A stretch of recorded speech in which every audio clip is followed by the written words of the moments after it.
Mummy, ताऊ जी नई car लाए हैं।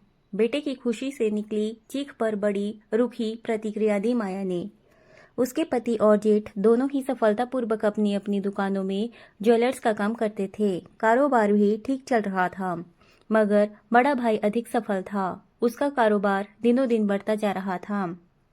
ईर्ष्यालु माया इस जुगाड़ में रहती कि किस तरह उसके पति की आय सबसे ज्यादा रहे। बराबरी में माया उतने ही नौकर रखती जितने जेठ के यहाँ थे।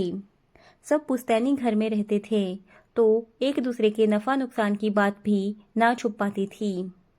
माया ने एक कदम आगे बढ़ाते हुए परिवार के नियम के विरुद्ध जाते हुए दुकान पर भी बैठना शुरू कर दिया पति के साथ। छोटे कस्बे में चर्चा भी तेजी से होने लगी उसके इस व्यवहार की, और वह बेवजह पति के लिए जाने वाले निर्णयों में भी दखल अंदाजी करने लगी। एक दिन उसकी बहस से अपमानित महसूस कर क्रोधित पति ने उसे दुकान पर ना बैठने को कह दिया।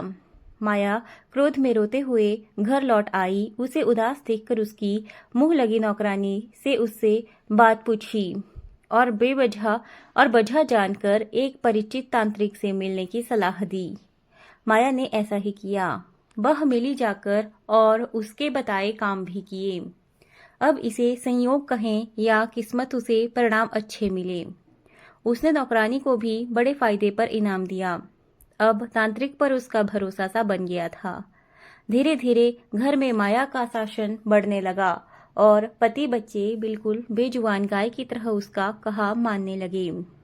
जिस घर में अजनबियों की मनाही थी, वहां अब उस तांत्रिक का भी आवागमन बढ़ गया था। उसके पति आकाश की भूमिका नगण्य रह गई।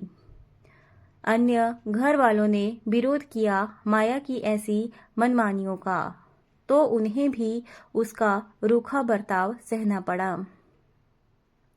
यह बातें इतनी बढ़ने लगी कि घर वालों से भी लोग प्रश्न करने लग गए।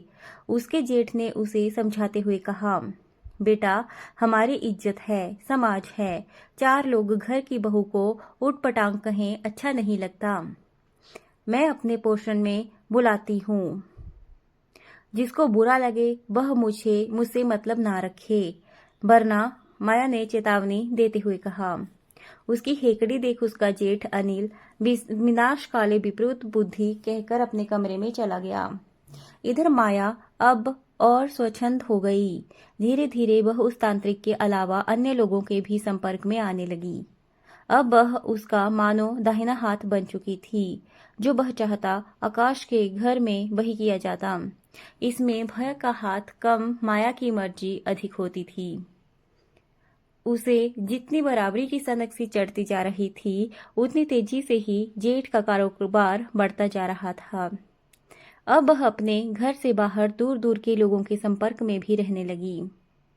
पति और बेटे अपने हाथों से खाना बनाते और खाते। घर पहले ही उसके आलस्य और पूजा अनुष्ठानों के चलते नौकरों के भरोसे रहता था। अब वह भी बर्बादी की ओर बढ़ने लगा। पहले वह कई दिनों बाहर रहती थी, अब वह समय हफ्ते में होने लगा। आकाश ने समझाने का बहुत प्रयास किया, पर उसने एक न सुनी। उसने छोटे बेटों को भी बढ़ती उम्र और पढ़ाई का हवाला दिया, यहाँ तक कि अपना सिर उसके पैरों पर रख दिया। रोते हुए बोला, बच्चे और घर बर्बाद हो रहे हैं। मैं और बच्चे होटल से खाना लेकर खाते हैं। अब तो कोई नौकरानी भी नहीं राजी होती इधर काम करने के लिए। ये ढोंगी किसी के भी सगे नहीं होते। मान जाओ, वरना किसी दिन बड़ा पछताओगी। माया उसे परे हटाकर अपना पर्स उठाए बाहर चली गई। यूं ही उसे घर गृहस्थी से मतलब कम ही रहता था। धीरे धीरे उस तांत्रिक को कई सूत्रों से यह भी पता चला कि माया उसके साथ साथ अन्य तांत्रिकों के भी संपर्क में है। उसे खुद के महत्वहीन समझे जाने पर बड़ा क्रोध आया। यूं भी उसकी नजर पहले ही उसके धन के साथ तन मन पर भी थी। उसने माया से बड़े कोमल स्वर में कहा, मैं तुम्हें अपनी भैरवी बनाना चाहता हूँ। माया के पैरों तले जमीन खिसक गई। ये सुनते ही उसने शीघ्रता से इनकार कर दिया और तेजी से पर्स उठाकर अपने घर की ओर चल दी। हूँ शकल देखी है आईने में, कहाँ मेरा सुदर्शन पति और कहाँ यह विद्रूप व्यक्ति। उसे पति की बात याद आई कि ये माया जाल है। हम समाज में रहने वाले लोग हैं, ये लोग अपनी औकात दिखा ही देते हैं। सोचते सोचते उसके सिर में भयंकर दर्द उठा और वह सड़क पर ही गिर गई। स्थानीय लोगों ने उसे सहायता देते हुए उठाया। पहचानते भी थे, सो उसे घर जाने के लिए रिक्शा में बिठा दिया। घर पहुंची तो तांत्रिक को घर में बैठा हुआ पाया। उसने क्रोधित होकर उसे भाग जाने को कहा, परिणाम भोगने की चेतावनी देते हुए। वह बिस्तर पर गिर पड़ी। सुबह जब उसकी आंख खुली तो अपने होश में ना थी। जाने से पहले वो न जाने क्या कर गया था कि उसके लगाए निशान अथक प्रयास के बाद भी उभर ही आते थे। कुछ दिनों बाद मानसिक रूप से अर्धविक्षिप्त खुद माया घर छोड़कर चली गई। महीनों बाद वह किसी एकाकी अधेड़ व्यक्ति के घर में लिव इन में रहती हुई पाई गई। अब तक उसकी काफी बदनामी भी फैल चुकी थी। आकाश और उसका परिवार उसे अब घर में रखने को तैयार नहीं था। कभी उस परिवार को सम्मान से देखने वाले मुंह पर हंसते ही उससे पत्नी न संभाली गई, ऐसा कहते। किशोरावस्था से गुजरता बड़ा बेटा यह सामाजिक और मानसिक दबाव न झेल सका और एक दिन घर छोड़कर न जाने कहाँ चला गया।